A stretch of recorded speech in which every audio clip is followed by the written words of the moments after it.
Hello, and welcome to this week's episode of Man, We're Too Old for This, here on the Nerd Eternal Network. I'm your host, the experienced some call Jason, and with me today is... Blurred Dawn of the Veil, the Todd Father. The token sellout, Tarky. CDO113, the droid you're looking for.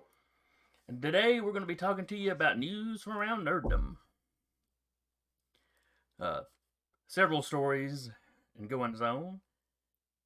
I guess the biggest one is probably Discovery buying Warner Media, or excuse me, merging with Warner Media. They are purchasing it from AT&T for, I believe it was $43 billion. Yeah. Which, sounds like a whole lot of money until you look at how much AT&T bought it for back in 2016. What did I say it was before we started recording? 109 billion? So, yeah, somewhere in the 3 digits of billions. Yeah. I guess what I find shocking about that, well, one, that Discovery's got that kind of money. And that's a big decrease from Warner Brothers. The DC movies flopped. Yeah, but did they flop 50-something billion dollars worth? What's the next DC movie? Suicide Squad? Yeah, Suicide Squad's next. Yeah, but like for reference, in 2016 that was Batman v Superman. Arguably the worst one. And then after that, I think there was just more optimism for DC right at the cusp of 2016, and it kind of went just downhill from there. Yeah. And then the beer virus knocked the shit out of movies, period. Yeah. That's true. That would have affected a lot of things. I was not thinking about COVID. My question is are they selling all of Warner Brothers to Discovery, or did before the sale happened, AT&T goes, okay, we're going to take Warner, like how Warner Brothers can be a parent company of itself. Did they cherry pick out what they wanted out of that? Like, okay, we're keeping this, okay, and we'll just sell Warner Brothers. The thing I read sounded like pretty much all your kind of identifiable stuff is going. Yeah, they're getting Warner Media, which Okay. is Cartoon Network, Warner Brothers Studios, DC Comics, TNT, TBS. Well, all the old Ted Turner Yeah. stuff. Yeah, all that shit. Okay. Because The- I've heard about mergers and sales before, but before they sell this item off, they look at it as an individual parent company. Okay, well, we want to keep this, so we'll take this out of the deal, and we want to keep that, we'll take that out of the deal. Now here we'll sell this, and so that might have explained some of that decrease in also. But if they're selling everything, then Now Wow. they basically Well- took all the media and went, yeah, y'all can have this. So Discovery effectively co-owns DC Comics with Warner Brothers now. But where it's super nebulous and you're not really sure what goes where is in like video game studios. Yeah.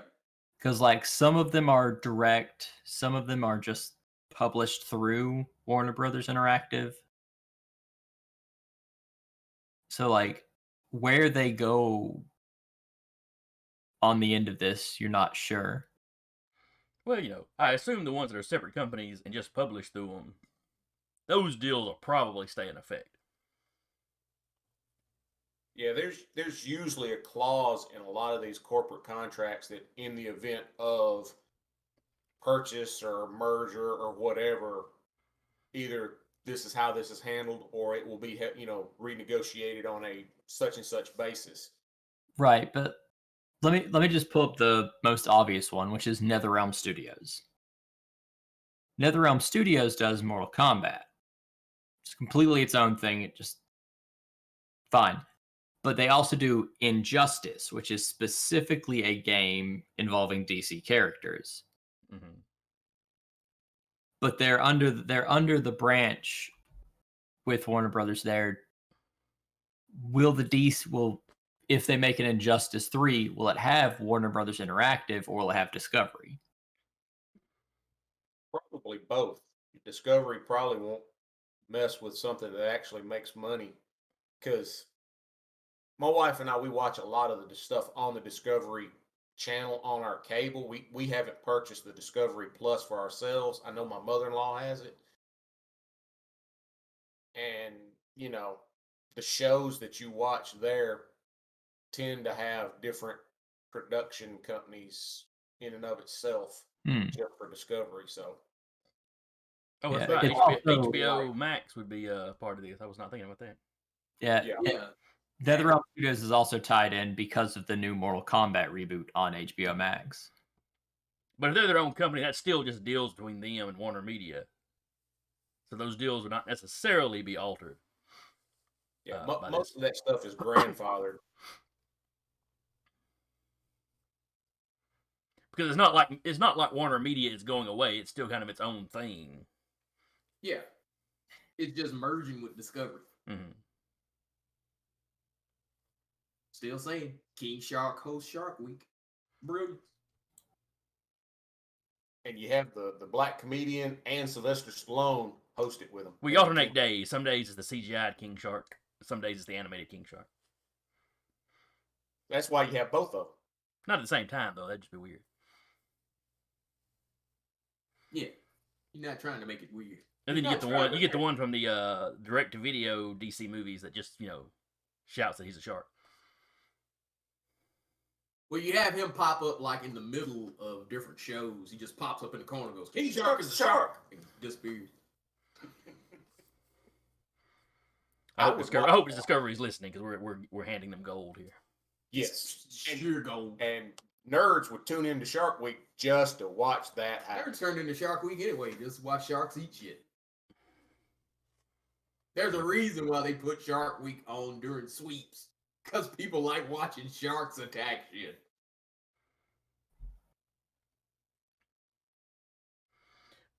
But anybody got any theories on how this might affect the comics? Because AT&T was, it sounded like they were looking to potentially axe the comic studio. Well, yeah, AT&T was basically looking at all that. They spent so much money to get it that it caused them to have to kind of look at the bottom line. It was like, this shit ain't making us money. Mm-hmm. But see, I could see Discovery going, you know what? We're going to sell just DC. We'll sell it to Marvel, or we'll sell it to the highest bidder, to get some of their money back. Or would they look at it, or would the high-ups in Discovery go, we're going to take another shot at the movies. Yeah. Dudes, just make them like the book this time. Yeah, because you have to realize the only value in DC Comics right now is the fact that it gives you access to Superman, Batman, and since they've got WB, the movie studio, you'd be a damn fool to do that, because the trick is the only people that give a shit about the comic books are the fans. The companies look at that as we have access to these big names that are, in some cases 80 years old, and we'll put these properties out here in movies, and they can go comics be damned. Yeah, that's true.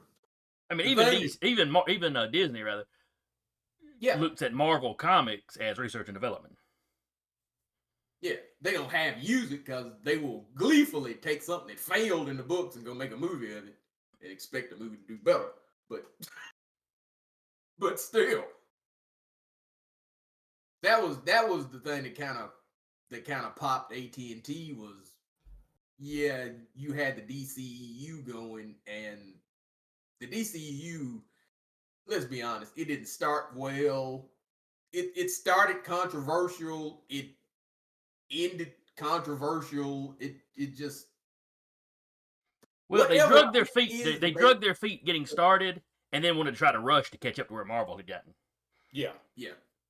Well, but you can remember walking out of Man of Steel. Remember, Jason? I was like, I enjoyed it because Superman did some stuff, but he's too dark. Mm-hmm. And if he's this dark, my God, Batman's gonna be the Punisher, and that's literally what you got. Yeah, yeah.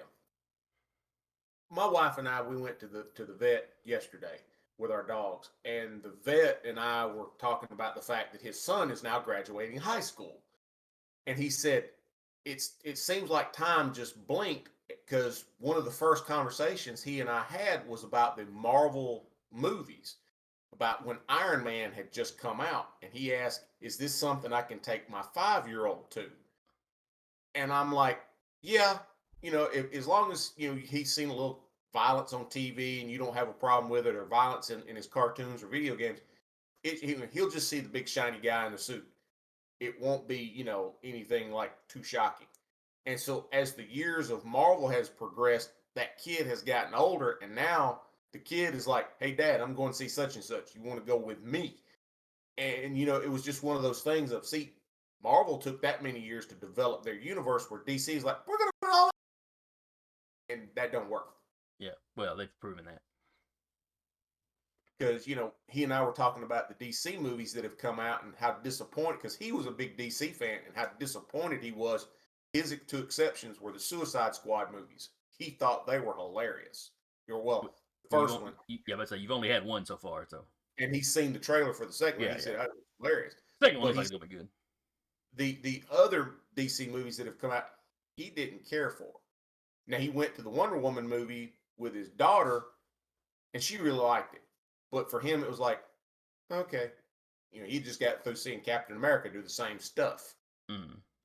But it just shows you that, Marvel took, a decade and some change to get their stuff as a universe, and DC tried that in 2 movies, and it don't work. Yeah. I'm just hoping with new owners, I'm hoping they give it another go and, go a different direction with it this time. I don't have a lot of faith in them, though. But yeah, I don't have a lot of faith in them. Hopefully we'll get hate mail from this, but step one would be don't have Zack Snyder have shit to do with any of it. Anybody that was involved in that first run, keep them the fuck away from him. Nope. Yeah. Nolan, Goyer, Snyder, keep all of them the hell away from it. And if they were smart, they would go over into DC's animation and let them write the damn live action stuff, because they don't fail. The cartoons kick ass. If you had the team of people that worked on the cartoons working on the movies, they'd have probably kicked the MCU's ass, because DC has always had better name recognition than Marvel. And I'm not sure that's true now, but it definitely was back in the day. Yeah, not now, but that was true when all that was kicking off. If you'd had the people, well, you couldn't have McDuffie because he passed by then, but if you'd had the people that were working on the cartoons that are currently working on the cartoons write the stuff for live action, yeah, they'd have blown the MCU out of the damn water. Yeah. I mean, they just would have. And that's coming from a fucking Marvel zombie, but they'd have blew them clean out of the water. But they put that franchise into the hands of somebody that does not like superheroes. He's basically like Ratner. Brett Ratner, you could tell. I mean, not Brett Ratner. The dude that did Bryan Singer. Yeah. You could tell Bryan Singer did not like superhero movies. Mm-hmm. So putting him in charge of X-Men, the shit never fit, because you could tell that he was working in a genre that he didn't care about. I think that boiled down to, we've signed this dude for a such and such movie contract. Just give him this. We don't expect it. Well, no, he had a hit. That was the trick. Was Singer had a hit with Apt Pupil. Yeah. And that's how he got X-Men. Snyder had a hit with, hell, Watchmen did well. 300 was a big deal. So they were like, well, we just move him over into DC, and it didn't work. His Superman was too dark. And that's just it. Superman has to be the Boy Scout. He is the role model for other superheroes in that world. So you got to get him right. You get him right, and everything else will kind of fall into place. You screw him up, like Man of Steel did, and it screwed up everything. Wonder Woman splat. You look at the Snyder cut of Justice League, Wonder Woman splattering people up against walls and disintegrating people. And it's like, Jesus Christ, you just did that in front of a bunch of school kids, you sick bitch. Yep. And then they wonder, well, why don't they got a core group of damn near psychotic fans, but outside of that, everybody else looks at it and goes, I watched this shit. I didn't like it. I didn't feel good when I left it. It's depressing. It's weird. It's self-important. And in the case of the Snyder Cut, it's too goddamn long. When Aquaman was the brightest movie you had next to Suicide Squad, yeah. There was more killing in the When one of Snyder the Cut brightest Justice movies you movie. have is called Suicide Squad, you have a problem. Yeah. All right, this has become bashing the Snyderverse Yeah. again, so let's move on because we got other stuff to talk about. They've been releasing some stuff on the new He-Man cartoon. Masters of the Universe Revelation by Kevin Smith coming to Netflix. And when I saw the shot of like, He-Man and Skeletor crossing swords, I was like, okay, that's not too bad an art style. Yeah, the art I style. love the art style. Yeah, the art style is beautiful. It's the rumors I'm hearing about The story. The story. I'm like, squeeze me? I'm just based off what I heard so far, I'm feeling Netflix Voltron vibes. I love the look of Netflix Voltron. I love it. Story sucked complete ass. You had the one season, little half season of that I enjoyed. I think it was season 5. It was the one that went into like the history of Voltron where they actually make it. Mhm. And they find the dimension with the different metal, and back when Zarkon was the pilot of the Black Line and all that. When they go back and tell like the origin, that season is neat as shit. That is the only season of that show I can say I enjoyed. I sat there and watched that and was like, if it keeps going like this, it's a winner. Other than that, it was just a pretty mess. It was gorgeous. I love the look of it. But the story sucked. It was dull in parts. I think throughout the whole damn thing, I don't think you had but maybe 3 Robies show up in the whole damn thing. And it was like, yeah, just no. It's just a big no. So what is the fan reaction online to the? Because they've released a trailer for it, haven't they? Well, they haven't had a trailer, and it's one of those kind of things where if you look at the parts, that is blatantly He-Man. When you see He-Man, Skeletor, there's a shot of like the Sorceress in He-Man. There's He-Man on Battle Cat. There's a real neat shot of Beast Man, classic Tila. When you see that, people for the most part are like, "Oh hell yeah," because the art looks great. The one problem that you starting to see online is that shot where it's Tila, General Audra, Evil Lyn, Roboto, and Orko that people are going, oh shit. Because the rumor is He-Man and Skeletor and the classic Masters of the Universe is either the first episode or the first half of the first episode. And the rest of the thing is basically Tila and her band of misfits trying to find the power sword, put together the power sword, some kind of something. And that's that shot with the motley crew that, yeah, just Tila's running around in the weird battle armor. She kind of mannish looking. She's got the weird, what used to be in our generation like the punk haircut where you have like the long hair on one side, but you shave the other side of your head. Yeah. Which, in our generation was the sure sign that you crazy as shit. Yeah. Because I mean, think about it. A lot of times when you saw a character with that haircut, they were nuts. Well, it's a slightly more mainstream hairstyle now. Yeah. But like I said, I'm an 80s kid. I'm the motherfucker that was actually fans of this shit. So I look at it and go, oh, I look at that haircut and go, villain. Yeah. Well, to me, that haircut has always screamed villain, especially since The Fifth Element, and you had Gary Oldman had that same haircut. I'm like, well, as soon as I saw him, well, hello, Mr. Villain. I mean, it just. That's why on the Supergirl TV show, when they had her sister wearing that haircut, I'm like, so she's the villain now? And Jennifer's like, what do you mean? It's the haircut. Yeah, it was literally the haircut of crazy people.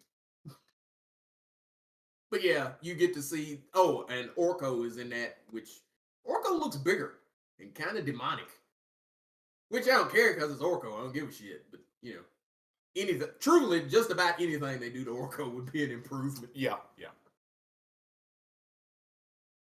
But yeah, that's one of those. It's Netflix, so I am not even cautiously optimistic. I ain't gonna lie and say I ain't gonna watch the first one because as long as they got like that classic looking He-Man stuff, I'll watch it. The second they go into something else, yeah, I'm probably done. I doubt I'll, and since it's Netflix and they'll all drop in a chunk, it may be one of them things where I watch the first episode and then I watch the last episode to find out how it ends, and that's it. I can believe that. Hell, why that's life that you wasted. This bullshit. Yeah, you and I watched some of the last Transformer show, and I'm like, this is some bullshit. Yeah, because you notice when it started glitching up, I've never come back over and said let's watch the rest of it. And I've got Netflix now, and I ain't even tempted to watch it because it was like, yeah, I see where it's going. I don't care. Yeah, Netflix is quickly becoming the place where 80s kids' favorite shows go to die. Yeah. Well, that's like, Jennifer as a kid, she liked the She-Ra. And she tried to watch the She-Ra thing. Oh, that poor and was like, the hell is this shit? I think she got through an episode and a half, Yeah. and she was just like, no, I'm good. Yeah. So and they cut that, and the weird thing is they cut their own throats with that, because that's the fun thing about Gen X is Gen X did not grow up. So if you give us something if you tweak it just enough to make it where it's not quite so kiddie, you'll have a bunch of fucking 40-year-old, damn near 50-year-old man like all up in that shit. Yeah. But they'll Gen Z that shit, and it's like one of the things like, oh, because they answer questions that we never even asked. Yeah.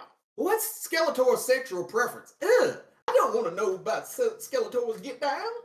Nope, don't need to know that. But Well, speaking of where Gen Xers, 80s favorites go to die, we've got the Snake Eyes trailer. Yeah. Speaking of which, I was having a discussion last night with a couple of guys, and I had made the comment. Everybody's, oh yeah, I'll go see that in theater, and I'm like, no, I'll wait for it to come out for rental, and I'll rent it. And one of the guys like, but they've finally cast an Asian guy as Snake Eyes, and I said, look, I got nothing against the actor, but as a kid of I'm Gen X. I grew up with the original G.I. Joe comic book, and Snake Eyes was a blonde white dude. And I said, most of the Joes were veterans of the Vietnam War at that point. And, him, Storm Shadow, and Stalker were all part of a long-range reconnaissance team. And him and Storm Shadow and Snake Eyes were best friends. And Stalker was the new guy. But he was in charge of them because of his rank. And it was one of those things of, yeah, man, when we get out of the army, you can come work for the family. You can join the family business. And you never knew what the family business was, but you knew as a reader. But, if you're seeing the scene because it's a flashback, you just think, oh, he's going to go out, It's not until they get out of the service because their last mission goes sideways and Snake Eyes gets, messed up, his face gets scarred up, and when he goes and he goes home and his parents and sister are coming to the airport to pick him up, they die in a car crash.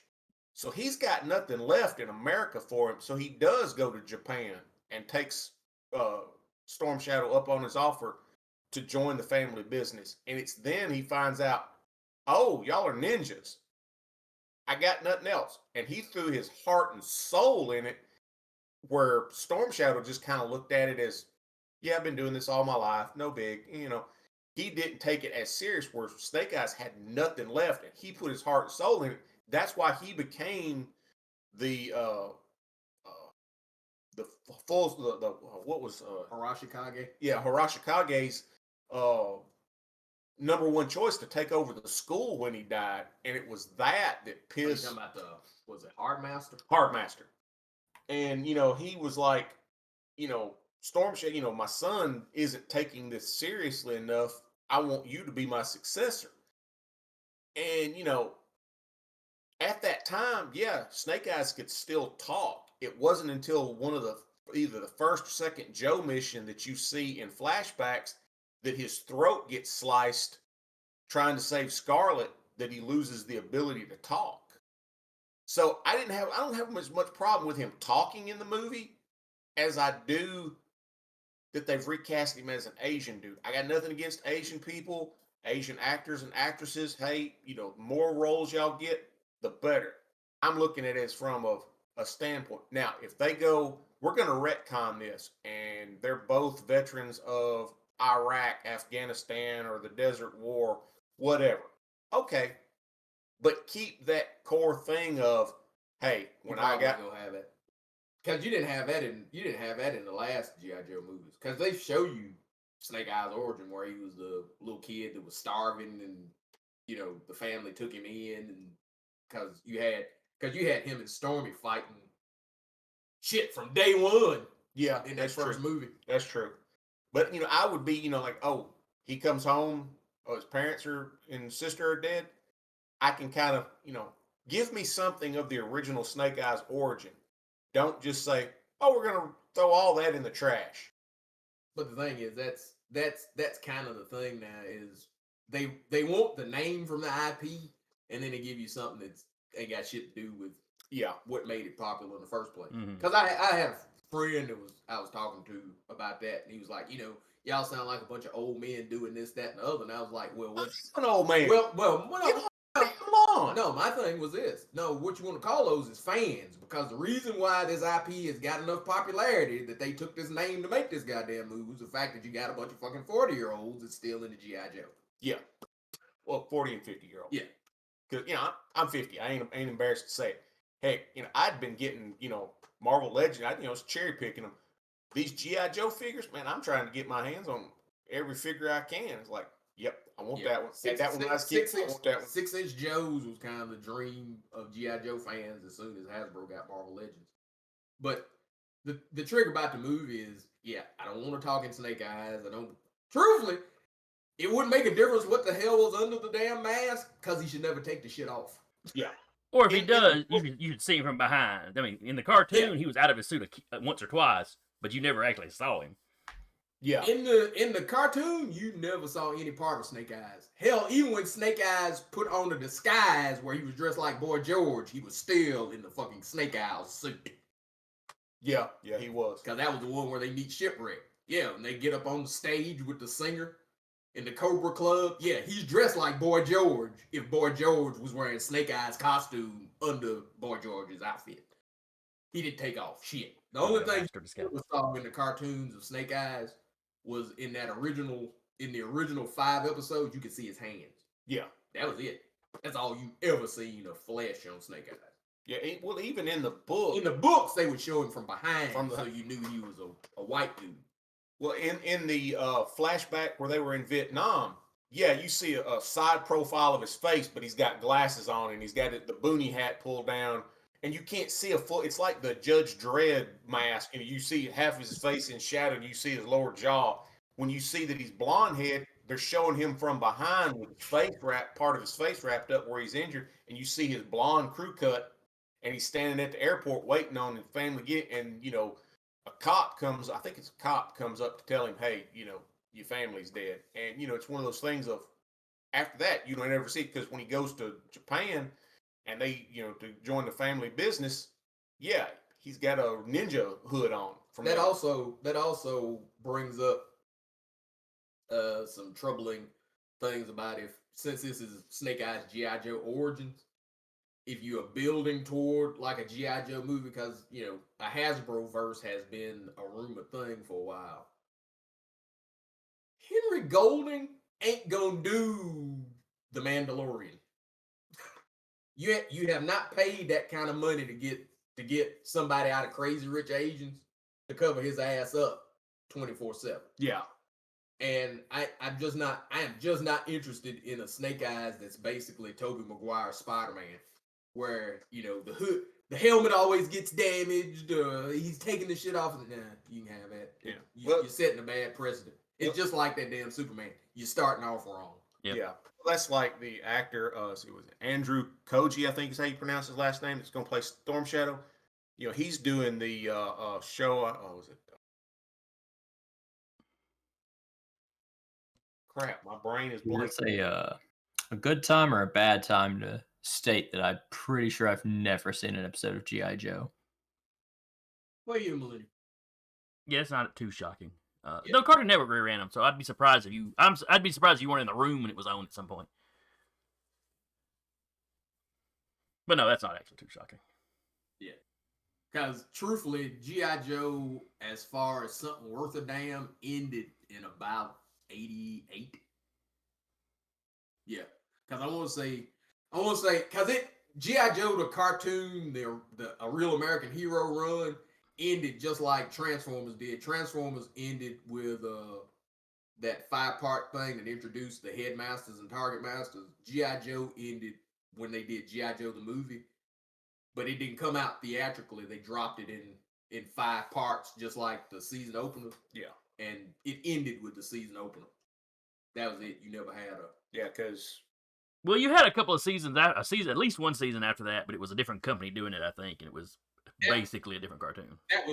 that was it G.I. Joe Extreme? yeah. But I don't hardly count that damn thing. No, because they changed the action figures and half their body wouldn't move, and I'm like, well, but the cartoon still had, because you end up with like Cobra Commander in the armor, because they fix him from being a snake, and they take out Serpentor. Because they had one character that I like, but I forget what his name was. He was a character that had like missiles all over his body, and he was always hollering bang zoom when he shoot them. oh, okay, I know who you're talking about, but I can't think of the character's name.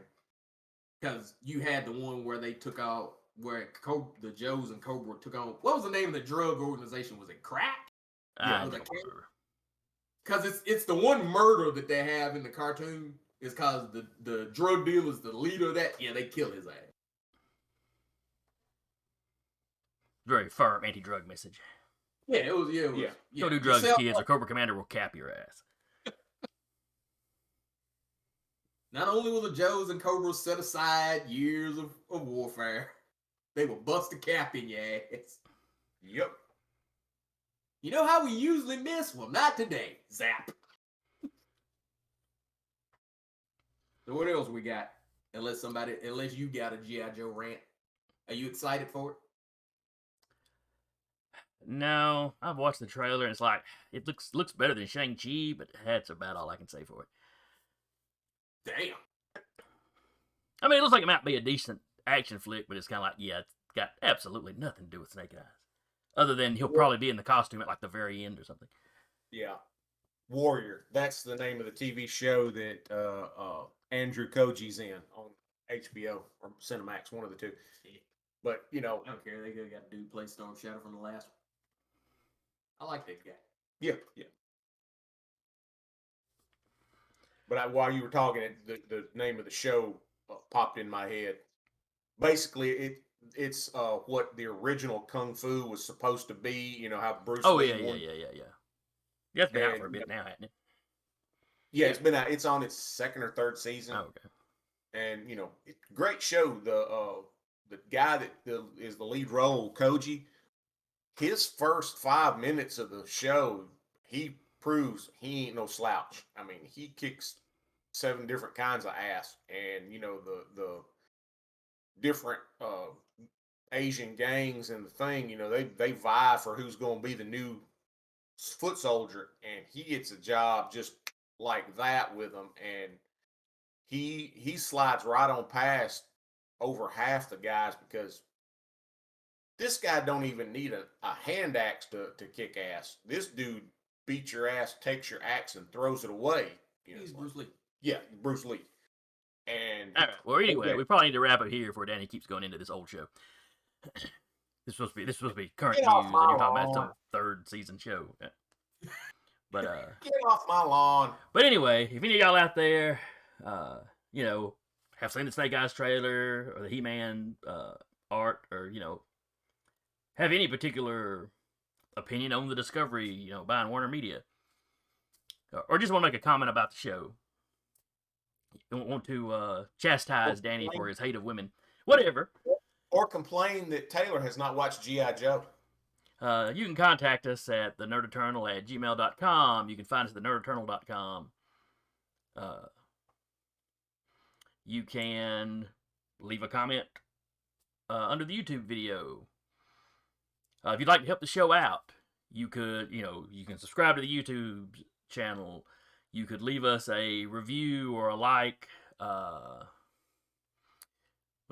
You go to the site. We have a shop. If you wanted some merchandise, just, tell your friends. Anything like that helps us out. Tell your enemies. Tell your family members that care nothing about it. Put the word out. But anyway, we'll see y'all next week. Again, I was your host, the experienced some call Jason, and with me is Ben. The Todd Father. A token millennial, Tarky. CDL 113, the droid you're looking for. And we will see y'all next time. Peace.